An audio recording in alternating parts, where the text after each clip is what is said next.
Have you ever thought that maybe the most profound messages aren't delivered in thunderous speeches, but in absolute silence?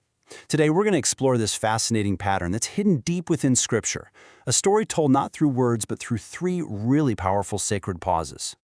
It's a really powerful question, isn't it? We're going to unpack this by looking at three specific moments in Scripture, and these aren't just, quiet moments. They are deliberate acts that reveal a hidden divine pattern of succession and of authority. So, our first clue, it starts with Zechariah. He's a righteous and, aging priest. He's at the end of his life and he's praying, just fervently praying for an heir who can carry the light of prophecy forward. You've got to think about what he represents here. Zechariah, he's the embodiment of the established human priesthood. He's the traditional channel for talking with the divine. His words, his prayers, that's the recognized way you speak to God. Now get this, he asks for a sign, and you'd expect maybe a thunderclap, a flash of light, something dramatic, but instead, the sign isn't something to be seen at all. It's a silence that has to be kept. His ability to speak is literally taken away, even though he's perfectly healthy. And that's the key right there. This silence isn't some kind of penalty, it's a divine seal. It's basically signifying that the time for human prayer is over. God has heard, and his answer, the coming word, is about to take center stage. This is the very first transfer of authority. All right, let's move on to our second clue and see how this pattern builds. Here, the focus shifts from Zechariah, who was the precursor of the word, to the very vessel of the word herself, Miriam. Just try to picture this scene. Miriam comes back to her community with a newborn baby, and she has no husband. The words that are thrown at her, they're just instruments of doubt, of scorn, of accusation. In that situation, what human explanation could possibly be enough? No words she could say would ever bridge that gap between their reality and her miracle. So her response is not to argue, not to defend herself with words. Instead, she takes a voluntary vow of silence. Now, this isn't an imposed muteness like Zechariah's was. This is a conscious act of faith. It's like a shield against all the falsehoods being hurled at her. And this sacred pause, it's so profound. By refusing to get into human justification, Miriam creates a vacuum, a kind of sacred space. And into that space steps the miracle itself. The infant Isa speaks, defending his own mother and announcing his prophethood. The authority shifts again, this time from human defense to a direct, divine declaration. Incredible.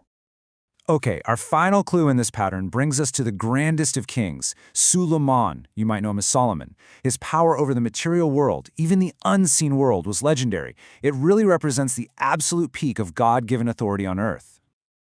We're talking about a reign that was just mind-bogglingly immense. He commanded not just humans and animals, but also the jinn, these unseen beings of fire, who worked for him, building his kingdom. They toiled relentlessly because they thought he was always watching. That's a testament to his overwhelming power. But the way it all ends, it is just stunning in its quiet humility. There's no epic battle, no grand final speech. Suleiman dies just leaning on his staff. And for a while, nobody even notices. The ultimate worldly authority ends not with a bang, but in this profound, unnoticed silence, only revealed by a tiny termite eating through a piece of wood. And that silent collapse, that's the final piece of the puzzle for us. It shows that even the greatest, most absolute human authority is temporary. His death makes way for a completely different kind of power, the permanent, unshakable authority of revealed Scripture, the book that's meant to guide humanity long after the age of kings and prophets. So, when we connect these three sacred pauses, the muteness of a priest, the vow of a mother, and the silent death of a king, a really stunning pattern of divine succession just opens up right in front of us. You can see it laid out so clearly here. Each silence is a deliberate act, and each one marks a crucial transition. The pattern is unmistakable. Divine authority moves from the human priesthood to the living word, and then, finally, from the greatest worldly kingdom to the eternal Scripture that remains with us today.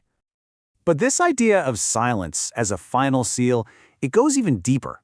It finds its most mysterious expression not just in life, but in death, specifically in the hidden graves of some of history's most pivotal figures. Think about it. Worldly kings and emperors, what do? They build massive pyramids, huge monuments that scream, "Here lies power."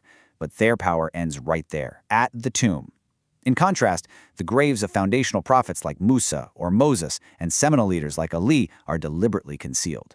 This symbolizes a totally different kind of legacy. Their light isn't spent, it's sealed, preserved. And that's really why this all matters. In this divine pattern we've been looking at, silence is not an absence. It is the ultimate form of protection. It's the final veil drawn over a light that's meant to be preserved for all time, not just displayed. So this whole journey through Scripture leaves us with a pretty provocative thought to carry forward. If silence is the space where divine authority is transferred, from a priest to a prophet, and from a king to Scripture, what powerful transitions, what truths might be waiting to be revealed in the quiet spaces of our own lives?